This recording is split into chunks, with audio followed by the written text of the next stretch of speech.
Währenddessen kam Shani mit den beiden Eronern an der Veranstaltungshalle an.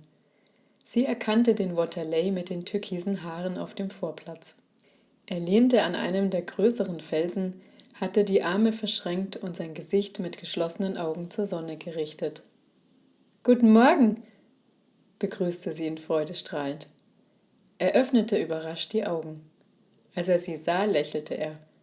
»Guten Morgen.« »Seid ihr schon fertig?« Shani deutete auf den Eingang, der in die Veranstaltungshalle führte. »Schon ist gut.« Er stieß sich mit einer leichten Hüftbewegung vom Stein ab und ging Richtung Tür. »Wir haben die ganze Nacht geprobt.« Er öffnete ihr die Tür. »Also viel Glück.« Shani blieb der Mund offen stehen. Sie sah ihm an, dass er müde war. »Dafür sind wir ausgeschlafen.« Er lachte, was ihr wieder die Glut in die Wangen rief. »Wir unterschätzen euch nicht, deshalb haben wir uns einen kleinen Vorsprung rausgearbeitet.« Er kam mit ihr in den Vorraum und lief neben ihr die Treppen nach unten. Die Erona folgten ihnen schweigend. Shani sah ihn aus dem Augenwinkel an.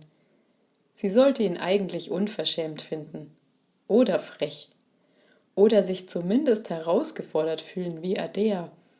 Aber er hatte sich einen Teil seiner Oberhaare zu einem kleinen Dutt auf den Hinterkopf gebunden und die vorderen Haare fielen ihm locker ins Gesicht.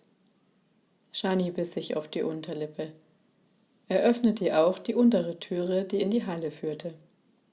Gerade verklang ein Orchester? Shani bekam große Augen. Auf der Bühne stand der Erona-Chor und ein Teil des Terraner-Orchesters. Der Waterlei lehnte sich so an die Tür, dass sie offen blieb und auch die Erona eintreten konnten. »Hey, Luca!« rief er laut Richtung Bühne. Shani entdeckte vor Chor und Orchester den schwarzhaarigen Waterlei auf der Bühne stehend, der sich auf das Rufen seines Bruders umdrehte. Als er sie an der Türe stehen sah, sprang er von der Bühne und kam zu ihnen. Er grinste Shani an. »Für eine Hauptrolle kommst du leider zu spät, aber im Chor kannst du schon noch gerne mitsingen.« Shani war wirklich nicht auf den Mund gefallen, aber mit so viel charmanter Frechheit war sie noch nie konfrontiert gewesen. Sie schnappte nach Luft und schüttelte leicht den Kopf.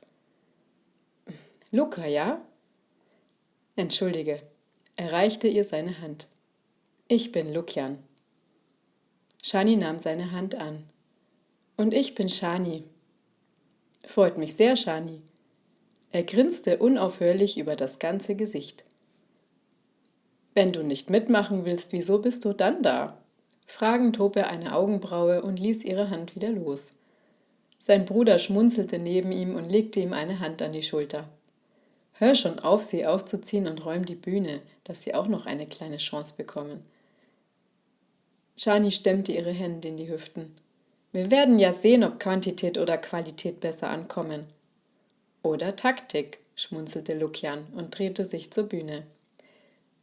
»Vielen Dank, ihr könnt Pause machen. Die 3 Feuersäulen brauchen den Platz.« Er ging ein paar Schritte zurück Richtung Bühne. »Am besten nehmt ihr gleich eure Stühle und die Bänke mit.« Ein Gemurmel, Rutschen und Poltern wurde auf der Bühne laut. Es dauerte nicht lang und die Bühne war frei. Lukian kam wieder und machte eine einladende Handbewegung Richtung Bühne.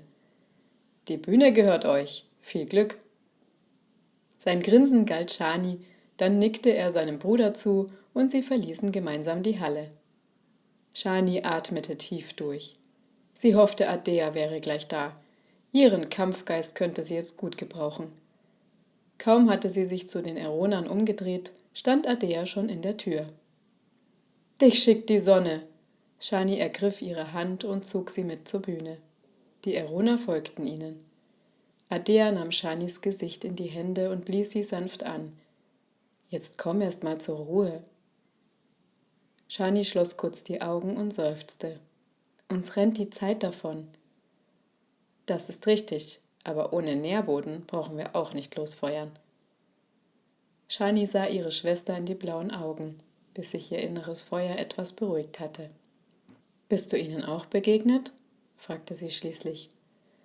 Ardea lachte und stemmte eine Hand in die Seite. »Oh ja, aber ich habe sie links liegen gelassen. Wir müssen uns konzentrieren.« Shani stieß die Luft aus und zeigte nun mit einer öffnenden Armbewegung zu den Eronern. »Darf ich dir Lien und Lee vorstellen? Die beiden kommen aus dem Norden und würden gerne unkompliziert auf Reisen gehen. Deshalb haben sie beim Wettbewerb mitgemacht.« Adea verneigte sich leicht vor ihnen. »Vielen Dank, dass ihr bei uns mitmacht. Es ist uns eine Ehre.« Der Mann Lee verneigte sich ebenfalls. »Eure Vorführung war wirklich sehr originell. Wir sind schon gespannt, was ihr euch ausgedacht habt.« In diesem Moment kam Salika durch die Tür. Ihre Haare knisterten leise. Adea lachte. »Haben dich die Waterley angespritzt?« Es war, als würden sich Salikas Haare leicht aufstellen und sie ballte die Fäuste. »Unfassbar, wie dreist die sind!« Als ihr Blick auf die Erona fiel, lächelte sie. »Danke, dass ihr nochmal antretet.« Dann gingen sie zusammen auf die Bühne und entwickelten gemeinsam das Bühnenstück.